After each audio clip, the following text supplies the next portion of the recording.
Welcome to What is Going for new thought from the edge of Om.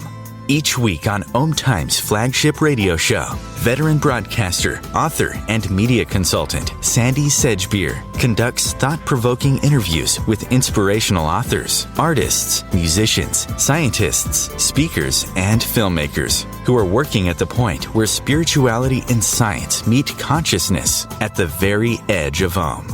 Here is your host, Sandie Sedgbeer. Hello. Many people I've been speaking to lately are aware that something very powerful is happening on the planet and to us right now. While few can fully articulate what they're sensing, the general consensus is that we've crossed the Rubicon, and what lies ahead is never going to be the same. The question on everyone's minds is, how do we navigate the unfamiliar territory that we're moving into? Cynthia Sue Larson is the best-selling author of several books, including Quantum Jumps, Reality Shifts, and High Energy Money. Cynthia has a degree in physics from UC Berkeley, an MBA degree, a Doctor of Divinity, and a second degree black belt in Kuk Sool Won. The founder of Reality Shifters, president of the International Mandela Effect Conference, Managing Director of Foundations of Mind, and creator and host of Living the Quantum Dream, Cynthia Sue Larson has been featured on numerous shows, including Gaia, the History Channel, Coast to Coast AM, One World with Deepak Chopra, and the BBC. Cynthia joins me now to share what the Hopi Nation can teach us about change and tell us why ancient petroglyphs and indigenous mythology suggest that we are born just for these times. Cynthia, welcome back to the show. Oh, thank you. Pleasure to be here. Cynthia, and yes, what amazing times.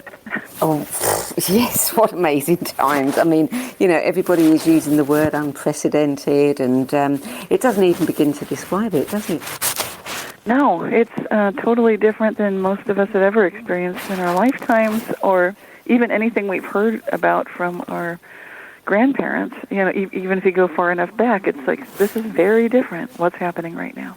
Yeah, very different indeed. In fact, yesterday I was speaking to somebody who was saying that all her friends were telling her that they're feeling very angsty, and they just, you know, they just are so uncertain. And the way I see it is that really we're in the valley between two mountains, you know, and it's like being in the void, isn't it? You've got over one and you're not quite sure how you're going to get over the other one, but you have to get over it. That's true. And I like to stay optimistic. I like to maintain that how good can it get kind of questioning, using that question as a guiding star. Yeah. So I see that even in what people are calling apocalyptic times, you know, a lot of people say this must be the apocalypse. You see memes and jokes about it, but it's kind of like joking, not joking. It's like seriously, this is seriously crazy. And we've got, at the same time as we've got so much technology that looks so promising, it doesn't seem to be making a dent in some ways. And so I think that's what's causing a lot of concern for people to, you know, to wonder, like, well, if we can't figure this out, then how can we solve? But then I think that when we're relying on something like technology, which is outside of us, you know, we're putting our hands in, you know, putting ourselves in the hands of something that really isn't reliable. I mean, when you look at how technology is affected by solar flares, and NASA have said that, you know, we're in for a lot of solar flares, a lot of energy coming from the sun, and they're anticipating, you know, international internet outages. So we shouldn't be putting ourselves in the hands of anything that is outside of ourselves. That's so true. I used to work in information technology, and that was something that was really obvious. Right from the first time I took an information security class, lesson number 1 was you can never prove that a system is secure. And security and proof, that's what we depend upon for our Western civilization that's technology-based. The good news is, as you mentioned, for this show today, I'd like to talk about some amazing hope that shows up in the form of a picture that was carved in stone on the Hopi Prophecy Rock. And so this goes back, I don't even know the age of this carving. I don't know if it's ever been dated, but it is obviously, I think, more than hundreds of years old. I would guess at least 1,000, maybe more years old. And the point is, the rock tells a story of 3 previous human worlds being destroyed. And so they're basically talking about the world having been flooded previously. And, things had gone wrong. There had been a crisis, basically. So right on the rock itself, if you look at the picture, and people can look this up and you can find an image of it, the Hopi Prophecy Rock looks just like this little place where you can choose 2 paths. And there's one path where there are several people that all look like carbon copies of each other. And that's one path that people are choosing at each time the world supposedly comes to an end, or it looks like it's starting to come to an end. And that path, it sort of fizzles out. It goes up into it vanishes. The lower path is the one where the people keep their relationship with each other and with nature. And that really is the difference. And in one path, it looks like people are choosing to go with whatever the technology might be of the times. And so, and I wrote an article for Parabola magazine about the Hopi understanding of how things change, and it goes through the mythology, which is an oral tradition, which the Hopi had maintained that for thousands of years they'd used this idea of Tunatia, or they have a couple of words for it, Tunatiava and Tunatia. And basically, Tunatiava means comes true, being hoped for, which is an expression of gratitude and faith and confidence in the way that the Creator brings to us what we feel in our hearts. They really believed in it, so it was a spiritual tradition. And that's what we're looking at when we look at that rock. And I think it's so important because some of the things that the Hopi prophesied for the coming of the next world, they said we'd know that we were there when life forms from previous worlds spring up from the ground. And we're seeing that. We're actually witnessing Lazarus species, which are extinct animals coming back, and then the stars and our hearts. So it's kind of a cryptic thing to look for, but they also had some more specific signs that would indicate that we're coming to the end of one world and moving into the next. So basically, we've been through these difficult times, and each time there's been this serious crisis on Earth. And then they have stories about what happened in each of these endings of the world and how to navigate through it. But what I find hopeful about this whole thing is that it looks like we've been through this before, we can do it again. And there's even a clue, sort of a map, if you will, of how to get through it. Yeah, absolutely. And, I've got a copy of your article in front of me, and it is absolutely fascinating. Would you describe for us, because these 3 worlds that you've written about in the article, according to, their mythology, we can recognise them. We can recognise these 3 worlds, especially the World 3. Yes. Yeah, so can you tell us a little bit about those 3 worlds so that our listeners can understand exactly what this mythology is? Yes, okay. So this kind of goes back to the original creation myth. And the Hopi legends believed that before any worlds were created, there was only the Creator. And that was named Taiwa. And Taiwa made 9 universes. And then there was a nephew of the Creator that helped, named Sotuk Neng, who helped create worlds for life to thrive on in 7 of the universes. Now I'm just going to stop the story just for a moment and point out this is amazing because basically it's talking about the many worlds interpretation, right there. Mm-hmm. Yeah. In which quantum physics has belatedly come on the scene and said, oh, we like this idea. Okay, back to the story.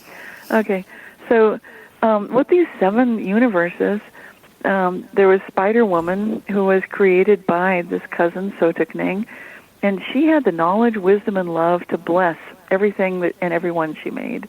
These would be the animals, the people, the plants. And so the first world of endless space, and it had a name, Tokpela. It was beautiful, spacious, and perfect in every way. The people were of different colors, and they spoke different languages. yet they could all understand one another, even without talking. And so could the animals. After a long time of peaceful coexistence, many people became preoccupied with the differences between themselves and others, and they forgot to respect their creator and each other. So, Sotukneng destroyed Tukpela by volcanic fire. Before this first world was destroyed, the Hopi who followed a cloud of vapor by day and a star by night were led to Sotukneng, who asked the ant people to open their subterranean mound to keep the Hopi safe as the world was destroyed by fire, basically. Mm-hmm. When the earth cooled down, people emerged from underground safety, and they came out of the ant people's kiva into the second world of dark midnight, or Tokpa. The people developed handicrafts, homes, and villages on Tokpa, and they no longer lived simply with animals as they had on Tukpela. Trouble began when people traded and bartered for more and more goods, forgetting to sing praises to the Creator, and singing praises for their goods instead. Spider Woman felt the thread on this world had run out, and so the people who still had songs for the Creator in their hearts were once again led underground to the safety of the ant people's kiva, before the twins left their magnetic positions at the North and South Pole, so the Earth tilted crazily on her axis and froze into solid ice. The third world, Kuzkurza, was full of big cities and amazing technologies. They had something called flying shields that they called Patu Volta, and it was made. These were made of hide, animal hide, and they could attack and flee other cities so quickly that nobody knew who sent them. With so much warfare, Spider-Woman sensed the thread had run out on this third world, and put people who still had a song in their hearts safely into sealed reed boats with water and hurosuki, which is white cornmeal dough, before the earth was destroyed by floods. This is the most recent ending of the world. The Hopi emerged from these sealed vessels to build reed rafts, which they then paddled from one stepping stone island to the next. They finally arrived at the low, hot shore of this world complete, or Tuakwachi, and migrated across the earth to settle where they live today. The Hopi believe we will see the signs of emergence to the fifth world, when life forms from previous worlds spring up from the ground. And this is what we were talking about, those Lazarus. I mean, it's pretty amazing that was the mythology. I mean, the worlds, the cities, the technologies, the second world where people began to forget about, being grateful and singing praises to the Creator and started praising, their goods instead. I mean, we can recognize all of that. Definitely. And I think, and that's what is at the risk when we face things that are scary, whether it's global warming or the pandemic, and we start putting faith in technology and feeling like this will solve it. Just as you pointed out, anytime we do that, pretty much always is a recipe for disaster. Yet we have this fascination with basically, technology as the savior. And this is where that idea of transhumanism springs forth, and people start thinking that they may be able to live forever. Immortality can be a goal, or they can be biohackers and hack into our DNA. Mm-hmm. They believe there will be a singularity where there will be some sort of godlike artificial intelligence that will save us. All of these post-human cyborg type dreams are very risky, is what I would say, based on what some of our oldest cultures and civilizations on Earth are telling us, such as the Hopi.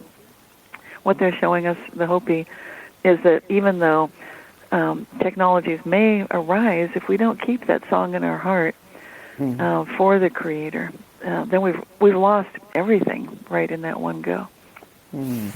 One of the things in your article that really struck me was that the Hopi language focuses awareness on verbs, not nouns. And that's really interesting, because that's about doing. That's action. That's about how you act and how you move through the world rather than just labeling things as nouns. Yes, because when we think of if we sort of sing ourselves, which we do, sometimes we talk about people as if they're things to process. Like if we can just get enough people to do this or that, it starts sounding like a factory process, whether it's our schools or our governments or just the way that we're treating one another. As soon as that happens, we've lost the essence of who we truly are, which is much more of a verb than a noun.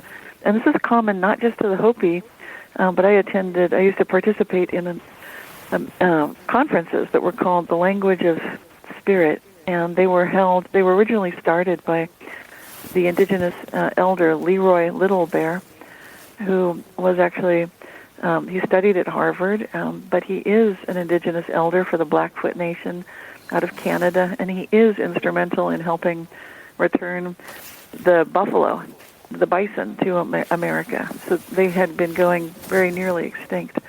But prophecy had shown that when the buffalo come back, that things will be fine. So he's really been quite active with that. But I was involved in this Language of Spirit, which brought together this understanding of the verbiness of the world with the physicist who first attended these conferences was the father of the holographic interpretation, David Bohm. Mm-hmm. And this is extremely important because quantum physics turns out to have a lot in common with this verby viewpoint of the world that the Hopi and most of the other indigenous wisdom traditions understand. And it was extremely interesting to David Bohm and the linguists who were there. The linguists played the role of kind of mapping the language, noticing, okay, so these indigenous peoples, like whether it's Blackfoot or Hopi or Navajo and all the other ones, they have a verb way of viewing the world. So, for example, they might describe a movement of going back and forth, and that would be the verb, but it means either duck or snake because ducks and snakes move side to side when they're advancing or walking toward or away from you. So this verbiness, the awareness that we are in a being state, that there's a blurriness, there's an unpredictability, there's an uncertainty to nature. And it's okay, you can trust nature. This was very much part of the Hopi understanding of nature as it was with these other indigenous viewpoints. And it totally fits quantum physics, which is amazing to those of us who have studied quantum physics. So what can we learn from the Hopi and from quantum physics that is going to help us navigate this change? Yes. Well, if we go into that word that I brought up originally, that this, the name of the article is "Comes True Being Hoped For," that I wrote for Parabola. And the big idea here is that the Hopi consider the world to either be that which we experience as already here, what is manifest, and you could think of that as physical reality, and that's, Tunatyava. And then there's that which we are manifesting, kind of like what's in process, what we're doing with our hearts, that song in our hearts with the Creator, and that's Tunatya.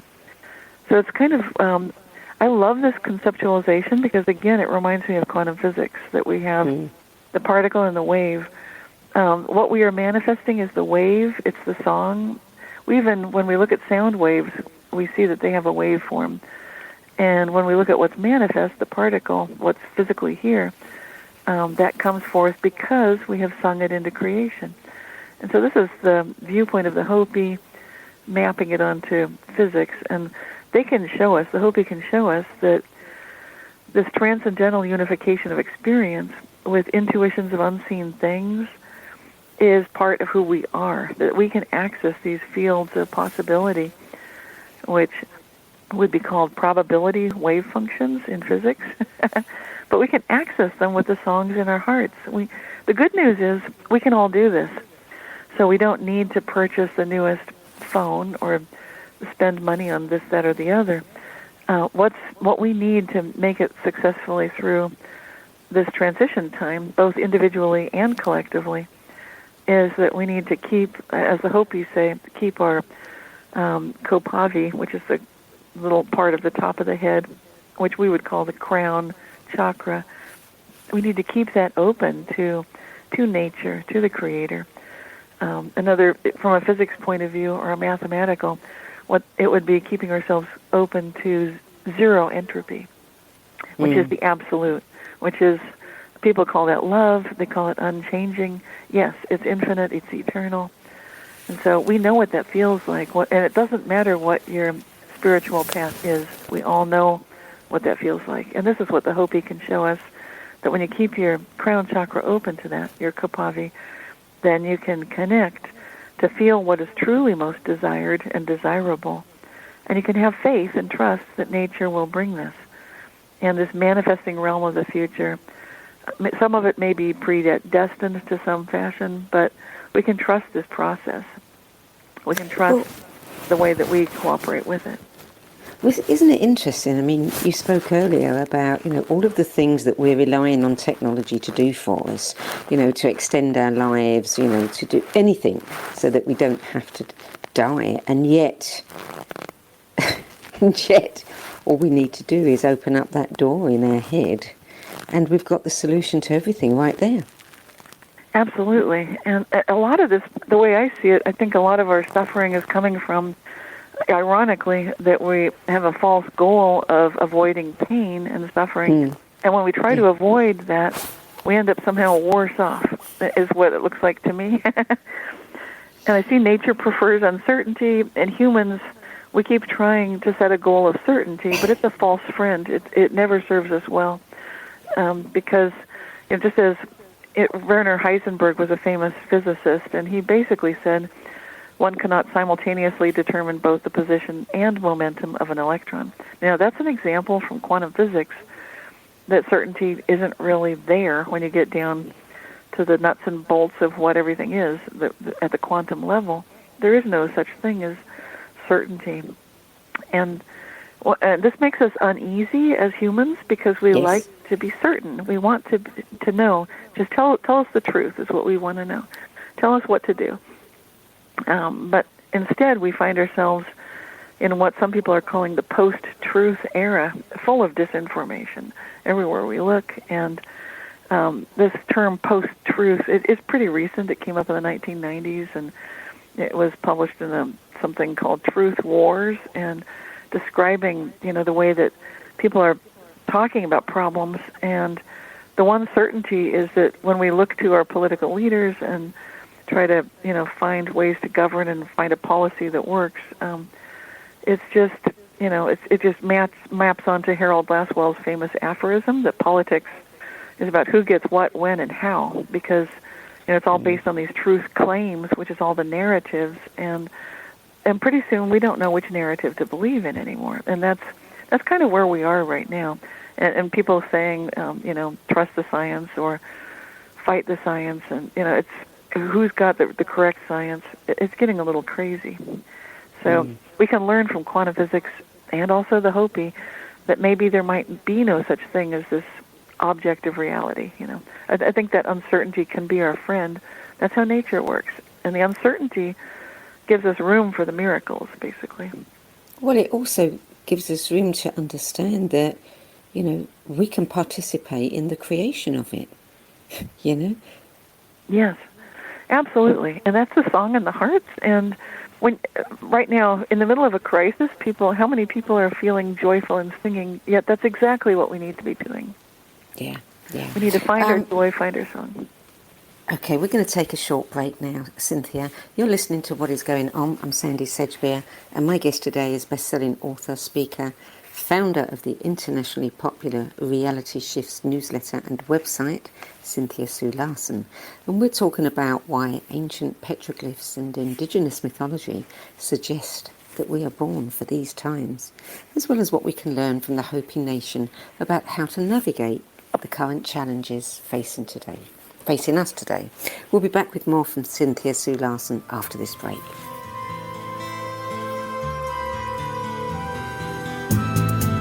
The future of Internet radio is here. OMTimes Radio. IOM FM. Being a radio host on IOM FM allows you to build your show on a rich platform with the power of the internet to fulfill your outreach goals and connect with a very specialized and global online audience, unlimited by time and distance. OMTimes Radio will provide you with web relevance, a recognizable conscious brand, and with the standard of excellence that has accompanied every single OMTimes endeavor. Host your show with OMTimes Radio Network. Vox Novus, the new voice. Vox Novus, the new dimension.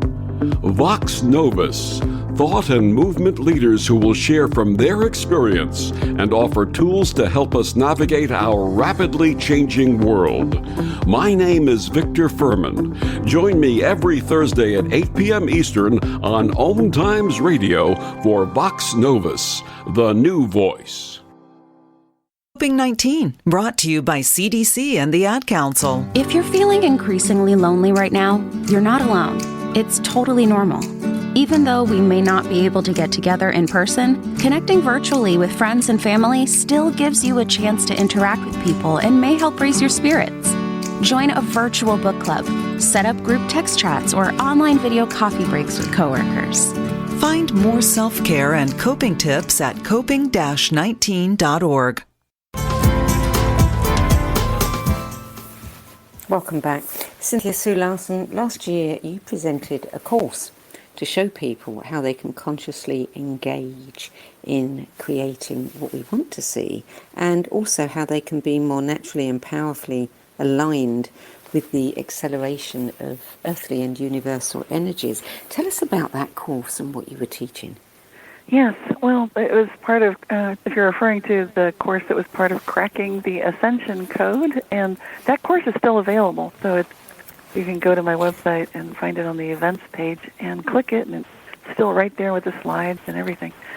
Basically, it's talking about just what it feels like experientially to go through these times, which are quite extraordinary, and how we might notice some of the signs and signals of synchronicity, noticing repeating numbers, just feeling like we have an awakening of our psychic sensing, or through dreams and all sorts of physiological symptoms we might be noticing. Some people pick up a ringing in the ears and so forth.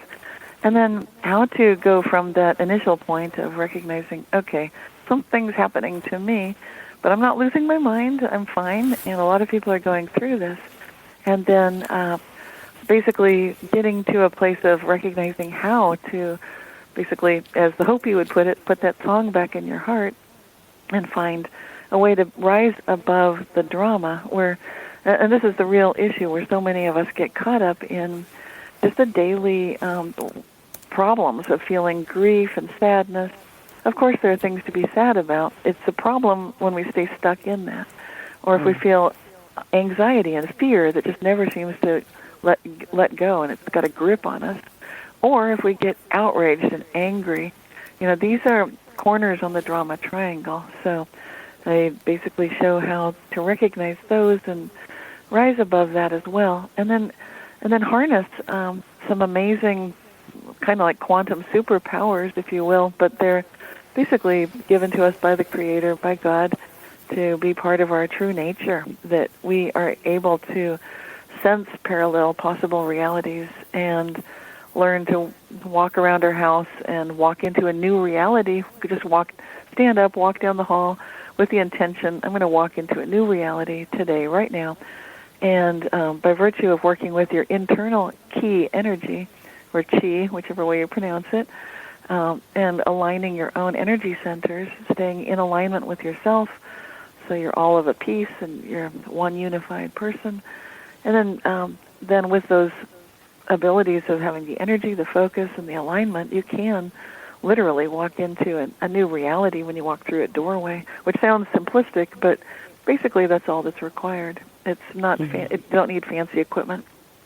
I meet a lot of younger people, and who are just beginning to experience, an awakening of some kind, and they're always asking me about these repeated numbers. Why am I seeing repeated numbers? What is the purpose, of that? Do you have an answer for that? Why numbers?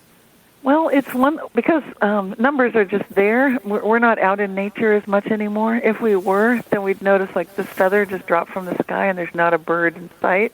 There's no wind, and where did this come from? And we'd have signs and signals that were nature-based. Because we're so technologically focused right now, then numbers are an easy way for the Creator, for nature to contact us. So it's really, you can think of it like a connection from larger consciousness, saying tap, tap, tap, hello, are you there? Getting our attention and inviting us to be part of a conversation. Not to be afraid of it, but just to recognize that there's something far greater than the limited reality that we think is all there is. The true nature of reality is much more energy-based. It's much more based in that song, in that wave function. That's where everything's really happening. And that's where consciousness itself is inviting us to play. Come on in, and the water's fine. And also sometimes we'll get messages. So it's not just the fact that the numbers are repeating. Sometimes they're highly significant, and they just blow our mind. They're just like, okay, how did that number come through? Yeah. It is very interesting. And what about the Mandela effect? Because you say that too, people are having those kinds of experiences. And I mean, you're the president of the Mandela Effect Conference, an international conference. What sort of experiences are people having there? This is a worldwide phenomenon, and we are the International Mandela Effect Conference. We're a 501c3 nonprofit, and just started, officially formed in 2020, but we had our first meeting in 2019. So we actually got to meet in person once in November 2019. And then from then on, oh my gosh, it's been basically live stream events. And so, but we're still doing events every month. And what people are noticing is that they're finding, usually the most typical experience is that someone knows for sure something that they're well familiar with. Like I was just recently interviewed by a gentleman, and he was saying that he had participated in a Monopoly tournament when he was a young man with his friends, and he liked to psych out the other players by bringing a little monocle for that little character, the Moneybags character, with a bag of money. He said he'd, right when it was the moment of, that they're playing for the big win for the day, then he would pull out his little monocle and put it in to psych out the other player. And he said there's no reason he would do that if the, Moneybags character from Monopoly didn't have a monocle. Because he was wearing, he'd sort of look like the character, with the hat, the monocle. Yeah. And so it's things like that when people know for sure, like, wait a minute. And they may think a lot of the other Mandela effects are crazy. Like, I don't know about all the rest of those. But this particular one, someone will say, I know this one for sure. And so that's what's very interesting about the Mandela effect. It's not about recognizing that things have changed and we all agree that they've all changed the same way. That's not the point. Instead, each experient is noticing things have changed, certain things that they're very certain about. And then a lot of these peripheral items it's like trivia. Most of us are not familiar with many of them. I know I'm not. Like in England, there's some kind of a bag of crisps that apparently is a different color. I have no clue what's going on with that one because I don't live in England, so I don't buy the crisps. But if you do, then you would know. Like, okay, yep, there's some crisp packaging that has changed.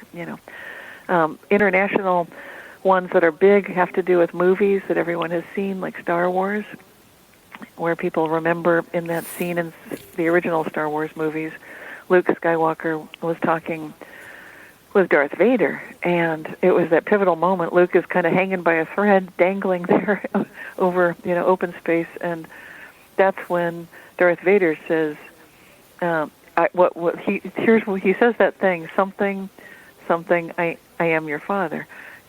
So is it? A lot of people remember Luke, I am your father, and I remember it that way. I saw that movie in the theater. James Earl Jones has a deeply resonating voice, and I remember how deep it was, like, Luke, I am your father. But now, it's never been that. It's only ever been, no, I am your father. And so that's a good example of one that hopefully lots of people would have noticed. Maybe. Isn't that a bit like a meme? You know, somebody has an interpretation, and then they start insisting that their interpretation is the right interpretation, and then other people pick that up, and so it goes. I mean, we're kind of experiencing this today with people who absolutely see, you know, they only see what they want to see in this pandemic, and other people see something entirely different. Wouldn't you agree? Well, that gets into the heart of. I would say yes. There's always an influence of memes, but what I'm actually suggesting goes into the heart of reality itself. And I co-authored a paper about that there may be no such thing as objective reality. I co-authored that paper with a physicist, one of the hippies who saved physics from that. He's mentioned in that book, George Weissman, and basically, you know, what we were looking at is that there may be no such thing whatsoever as objectivity. And I think that is the bigger takeaway, and that's what International Mandela Effect Conference, IMEC, is all about. And what we're showing that there's a gateway entry point for people who notice a change in packaging or a change in a logo or in a song, or and it's, if you can rule out that it's, oh, I got confused because I saw this meme and obviously that's not what really happened, versus I have an actual memory. You want to start trusting yourself is the key to noticing these personal and global reality shifts, these Mandela effects. I was looking at one of your newsletters, and somebody was talking about a really interesting example of that, where they heard about a friend of theirs suddenly dying, and they heard of this on Facebook, and they weren't sure that it was true, and then there were all these posts, and then something happened, and then all the posts disappeared, and then the person seemed to be alive, but then the post came back and suddenly the person's dead. So it was almost like there was two realities going on here. Exactly. And so this is what I know. If people haven't experienced this, I'm fully aware that this sounds insane. It sounds crazy. It sounds like, okay, that person's confused, right? I mean, we tend to want to cover it up and explain it that way, first of all. And okay, once you've ruled that out, because if you are that person, and the reason I published that story, that first-hand account, is because I've witnessed similar things. And so I know from my personal experience, these things do happen. That's called a flip-flop, where we see one reality, and it's shocking when you see, when it has to do with life and death, like in this case, that's really shocking. And so many people have experienced this. Even the name Mandela Effect is named after what turned out to be the president of South Africa, Nelson Mandela, having been remembered as having never quite made it to that amazing historical moment, but instead having died in Robben's prison. And a lot of people remember that from the 1980s. Some people with very clear memories. I know one woman who had actually been in South Africa at the time this happened. When she remembered he died, and she was a journalist who was covering stories, and it was quite shocking to her to see that, and then later find out, oh, he's alive again. Like, what? It's extremely, but when it's someone you know in real life, that's really shocking too. I mean, there's just no way to say it any other way. It just gets your hairs standing up on end. You get goosebumps. It's really, really, you know, it's quite, it disrupts all of what you thought was true. Yeah. I mean, really, you do think you're going insane, I would imagine. But it could just be, you know, the veil thinning and being able to see into other dimensions. Yes, and that seems more like the direction that I like to go with this. Some people ascribe all sorts of other reasons, possible causes of the Mandela effect, but I like to go where you're going with it, which is, yes, this looks like global human evolution right now, and we are getting that wake-up call collectively to notice that what we put our attention on, we can change. That's a good thing. That means that we don't need to look to technology to save us. We don't need to put it on a pedestal. Instead, we can trust that we're in a partnership with nature, with the Creator. And so sometimes to that end, on our monthly live streams on our YouTube channel, we will actually cover some of the golden animals or rainbow animals that are appearing that seem like they're just they're amazing. It looks like we're on a good shared timeline, and so that's what we're actually looking for collectively with IMEC, is looking for indicators that we're moving on to that song in our heart reality where we're going into that golden timeline.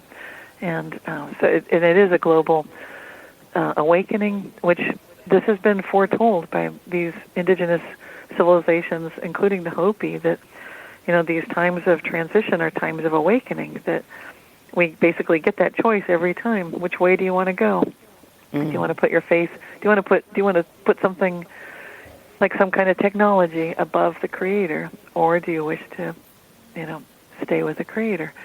And it's a very personal thing, and it's also a very social thing. Yeah, yeah. Why do you say that the pandemic crisis is a key marker that Ascension is underway? You call it the pain point of Ascension? Yes, it is a pain point in the sense that it sometimes it takes a lot to get our attention, and as I was hinting earlier, that we seem to often want to avoid pain, avoid suffering. That's where transhumanism really sprang forth. People wanted to live forever.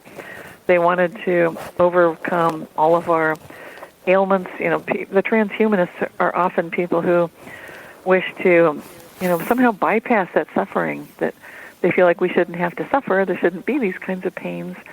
And I can see that that's very appealing, but the trouble is we kind of need that pain point so we can learn, like I was talking earlier about, we can learn to rise above the drama. We can learn to not get stuck in grief and sadness, and not get stuck in fear and anxiety, not get stuck in anger. So we're not trying to be part of that victim triangle with the victims, the rescuers, and the perpetrators, but instead really rise above all of that. And that pain point is necessary so that we can basically have empathy for all of those various positions on that triangle. We can recognize that the person who feels a lot of pain, they deserve our empathy and our blessing and love. The people who are scared, they need to be listened to, the ones who are angry also. And we need to listen to ourselves. So it's really, it's that pain process is part of what we need to go through. Maybe not too much. I'd rather learn from a paper cut than something terrible like boulder falling on my head. So I try to learn from the little things, and I would recommend humans do that in general. You do. I mean, you're known for the saying, you know, how good can it get? And you do stress that a lot. How do you stay so optimistic? Well, I have to walk my talk. There is no shortcut. That's funny. Yeah, I really have to do what I'm talking about. If I don't do that, then I can't stay cheerful and optimistic with it. 'Cause my life is not like one perfect path. People may think, well, you're just always lucky. Maybe, but I mean, I go through difficult times. I went through COVID, and I went through long-haul COVID. So anybody who's going through that or has gone through that, they know the only ones who understand what long COVID is are other people who have long-haul COVID, and nobody else really appreciates it right now. Maybe at some point they will, but it's really something. And so my heart goes out to people who are still in it and so forth. But I have to walk my talk. I have to keep asking, how good can it get? I have to keeping that song in my heart for the Creator, for that zero entropy point, which is the only one that does not change, which is infinite, eternal love. Some people call that God, the Tao, Source, whatever you want to call it. I don't think it cares what we call it, but to know it is everything. Yeah. And knowing that that's real, that kind of my entanglement with that divine love, that unchanging, unshakable, eternal love, it kills all interference. And that's what Sean Carroll said about, the quantum eraser and getting back into quantum physics. That's the key. Entanglement is that quality where we are together. And so I place my primary entanglement with Source, with God, with nature, with the Tao, with love. And that kills all interference. It doesn't matter what seems to be going wrong. I don't take it at face value, and I don't consider things to be stuck, no matter what it is. That's how I personally do that. And it's a daily practice. I start the day asking, how good can it get today? How God can it get today? How good can I get today? How God can I get today? So I'm really bringing heaven to earth in my life, and making that my ultimate choice daily. It's better than getting out of bed and going, oh, goodness, another awful day in front of me. So in your article, you write that the Hopi Emergent story tells how the heartfelt Hopi desire to live in peace and harmony came true as they emerged into a new world each time the old world was destroyed. How do we really, capture and embrace that heartfelt desire to live in peace and harmony? Right now, we are seeing anything but that out there in the world, with so many people at each other's throats. Right. It all starts with respect for nature, respect for ourselves, and respect for each other. We have to know that we can't separate the effect of of what we're thinking, what we're feeling, what we're doing from the world, that it does make a difference. Often we don't see it because we're sort of living our lives, we're immersed in it. I have the same issue. I can't see what's going on in my life. I'm trying to lose weight, and I can't see the improvement at all. But if I get feedback from someone who says, "Oh, you're looking great," I'm like, "Really?" I don't see anything. And I think that's often the case. So hopefully we can each find people in our lives that we can trust, that we can respect, who can cheer us on. And if you can't find, if they're not the usual people, find someone new who can do that. Sometimes it's not the ones we would hope it would be. We hope it would be our immediate family or our neighbors, and maybe they're not doing that. They're not able to do that right now. So keep looking. You can find it. We can find it even in animals, and I find it in nature. I find amazing things in nature. I was in my backyard one day and just sitting in a chair, silently meditating, and then a squirrel came down with an apple in its mouth from our apple tree, and it started digging a little hole, and it had a little apple, and it buried it, and I was still perfectly silent, and then it ran up the tree, got another tiny apple, hopped it to another little location next to a fern, dug a little hole, buried that apple, and then at that point, now I'd been out there for 10 or 15 minutes, and I thought, okay, I think I've done with my meditation, so I very quietly, gently stood up and started going in the house, and it saw me, and I was showing it I didn't want to scare it or disturb it. And then when I later came back out to my chair, there was the best apple on that tree was that apple. Someone had placed it at the foot of that chair. I know it was the squirrel. There was not a bite or a mark on the apple. It had carried it in its mouth. So what I'm telling you is you can even relate to nature. And this story gets more amazing because then it did that 2 days in a row. It brought me two of the best apples, sort of like, these are the best ones for you. And it took all the little ones. And it was so amazing. I'm mentioning it because our relationship with nature is extremely important. And we seem to have, if we let that break apart, then that's when we start, I think, unraveling. Absolutely. So it's good to find an animal, a plant, or even love a person as if they're a pet or an animal. It's hard to do that because people talk and then they have opinions and then they upset us. But if you can just love a person as if they're a dear, cute little puppy and love them anyway, find someone who's slightly lovable and try to do that, that can make a big difference for that person and for your relationship and for the world. I'm glad you said that, because sometimes when you're having a hard time with somebody, if you imagine them as a child, being somebody's child, who was loved and adored, it really, shows you a whole new perspective, doesn't it? It really does. And that's what we need to kind of patch this back together and get back to that respect that we need for nature, for each other, and for ourselves. Yeah, indeed.